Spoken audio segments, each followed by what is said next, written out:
Boa tarde, obrigado por me receberem aqui. Vamos começar então com o assunto quente da semana. Estamos esperando a manifestação da PGR, da Procuradoria-Geral da República, a respeito da possibilidade de uma prisão preventiva do ex-presidente Jair Bolsonaro, que já está em prisão domiciliar. No seu entendimento e na sua movimentação, do que você escuta aí nos Estados Unidos, o governo Donald Trump pode estar esperando essa decisão de uma possível prisão preventiva de Jair Bolsonaro para novas sanções, para novas punições aqui ao governo brasileiro? O presidente Trump deixou muito claro em todas as comunicações que fez, por escrito, mensagens de redes sociais, seja ele diretamente, seja através do seu Departamento de Estado, reproduzido pela Embaixada dos Estados Unidos no Brasil, qual é a visão dele sobre esse julgamento que vem acontecendo. É um julgamento que vem envergonhando o Brasil, não só diante dos Estados Unidos, mas diante do mundo inteiro, e até mesmo da população brasileira. Hoje é difícil você encontrar alguém que conheça o direito, que de fato consiga defender o que vem acontecendo. Então, para responder a sua pergunta de forma muito direta, é natural que, caso continue havendo o que se chama de weaponization, a instrumentalização do poder judiciário com fins políticos, o Brasil continue sofrendo mais repercussões. Não só o Brasil, né? O Brasil sofreu a respeito da tarifa, mas indivíduos pessoalmente envolvidos nessas condutas também sofrerão as consequências. Bom, na semana passada você citou dois exemplos, o exemplo do ministro Lewandowski, o exemplo também do Rodrigo Pacheco, que é o ex-presidente do Congresso. Como é que você ficou sabendo, como chegou essa informação até você sobre, enfim, a suspensão do visto dos dois? Ora, uma jornalista perguntando a fonte de um outro jornalista? Não é a pergunta sobre a fonte, é a pergunta se parte do governo, se isso partiu do governo americano até você. Certamente, minhas fontes são dentro do governo americano, não tenho a menor dúvida disso.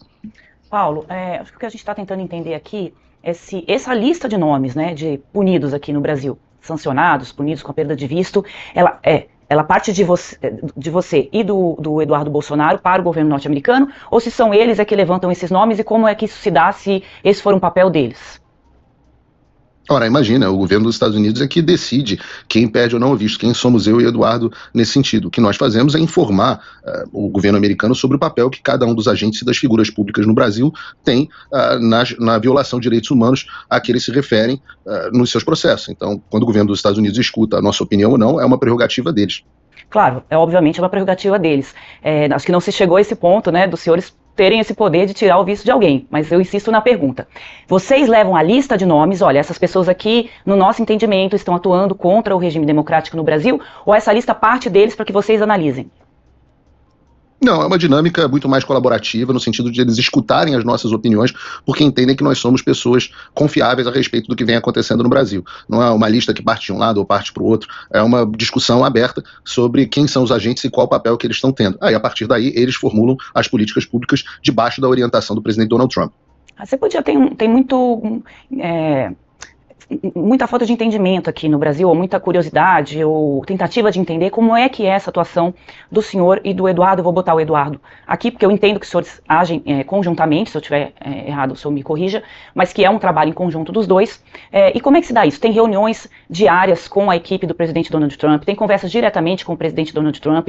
Essa questão do Brasil, a gente vê que ela está muito em pauta, né? O Donald Trump, todos os dias praticamente, ele fala do Brasil. Então, como é que se dá essa articulação que vocês estão fazendo aí? A gente já viu imagens dos senhores ali na Casa Branca, em outros ambientes aí do executivo norte-americano, mas a gente queria entender um pouquinho efetivamente como é que se dão essas reuniões. São diárias? São por telefone? Com quem que são essas conversas? Eduardo Bolsonaro e eu atuamos de forma absolutamente conjunta e aliada. Então, tudo que um faz é conversado com o outro e é um ambiente muito colaborativo, debaixo da liderança do Eduardo. As reuniões, obviamente, não podem ser diárias, porque o Eduardo reside em Dallas e eu resido aqui perto de Miami. Então, não é possível fazer reuniões diárias. Nós temos ido a Washington semanalmente, às vezes quinzenalmente, dependendo do grau de demanda, onde nós fazemos reuniões maiores e atualizamos de acordo com o convite deles, do que eles acham que precisam ser informados a respeito de determinados assuntos. E, obviamente, há um contato constante com as pessoas que estão designadas para tratarem desse assunto, falam conosco diariamente ao telefone, múltiplas vezes, há um envio amplo de documentação, uma explicação sobre contextos, mas há uma visão um pouco infantil, como você disse, há uma visão um pouco infantil de muitas vezes as pessoas até dizerem que o governo, eu vi a própria Procuradoria, o próprio Alexandre de Moraes, ou a própria Polícia Federal, por vezes, dizem que o governo americano foi ludibriado, né?